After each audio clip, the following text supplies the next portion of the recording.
ভাঙচুর ও জনগণের মিশ্র প্রতিক্রিয়ার মধ্যেই ভেরিফাইড পেজে বিবৃতি দিলেন প্রধান উপদেষ্টা। তার বিবৃতি প্রকাশের পরেও এ নিয়ে চলছে ব্যাপক আলোচনা সমালোচনা। প্রধান উপদেষ্টার পক্ষ থেকে বলা হয়েছে, ধানমন্ডির ৩২ নম্বর বাড়িতে ভাঙচুরের ঘটনা অনভিপ্রেত ও অনাকাঙ্ক্ষিত। পলাতক অবস্থায় ভারতে বসে জুলাই অভ্যুত্থানের বিরুদ্ধে শেখ হাসিনার উস্কানিমূলক বক্তব্যের কারণে জনমনে গভীর ক্রোধের সৃষ্টি হয়েছে, যার বহিঃপ্রকাশ ঘটেছে। গত ৬ মাসে ৩২ নম্বর বাড়িটিতে কোনো ধরনের আক্রমণ ধ্বংসযজ্ঞ হয়নি। গতকাল রাতে এটি ঘটেছে পলাতক শেখ হাসিনার বক্তব্য ঘিরে, যার দুটো অংশ আছে।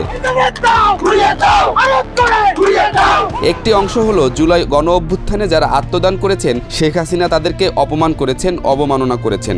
শহীদের মৃত্যু সম্পর্কিত অবান্তর আজগুবি ও বিদ্বেষমূলক কথা বলে পলাতক শেখ হাসিনা জুলাই গণ অভ্যুত্থানকে অবজ্ঞা করেছেন ও অশ্রদ্ধা জানিয়েছেন। দ্বিতীয়ত, শেখ হাসিনা দুর্নীতি, সন্ত্রাস ও অমানবিক প্রক্রিয়ায় নিপীড়ন চালিয়ে ক্ষমতায় থাকাকালীন যে সুরে কথা বলতেন, গণ অভ্যুত্থানের মুখে পালিয়ে যাওয়ার পরেও তিনি একই হুমকি ধামকির সুরে জুলাই গণ অভ্যুত্থানকে, গণ অভ্যুত্থানে অংশ নেয়া প্রতিটি মানুষের বিরুদ্ধে কথা বলে চলেছেন, হুমকি ধামকি দিচ্ছেন।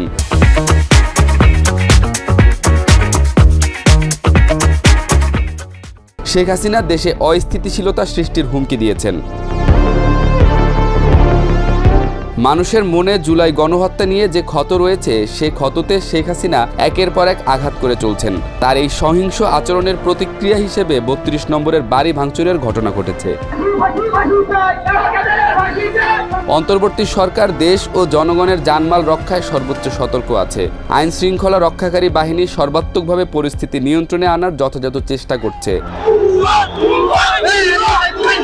মানবতা বিরোধী অপরাধে একজন ওয়ারেন্টভুক্ত আসামি শেখ হাসিনার বক্তব্য দেয়া থেকে বিরত থাকলে এমন ঘটনার পুনরাবৃত্তি এড়ানো সম্ভব।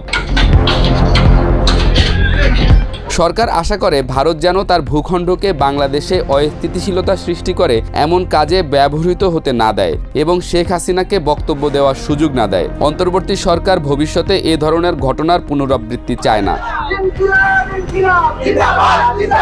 জুলাই হত্যাকাণ্ডে যারা জড়িত ছিল তাদের বিচার কাজ পুরোদমে এগিয়ে চলছে।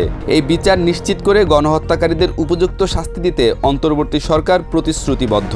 উস্কানিমূলক কর্মকাণ্ডে যারা জড়িত তাদের বিরুদ্ধে কি কি আইনগত পদক্ষেপ নেওয়া যায় তা সরকার খতিয়ে দেখবে। খুনি হাসিনার ফাঁসি চাই, কাউয়া কাদেরের ফাঁসি চাই।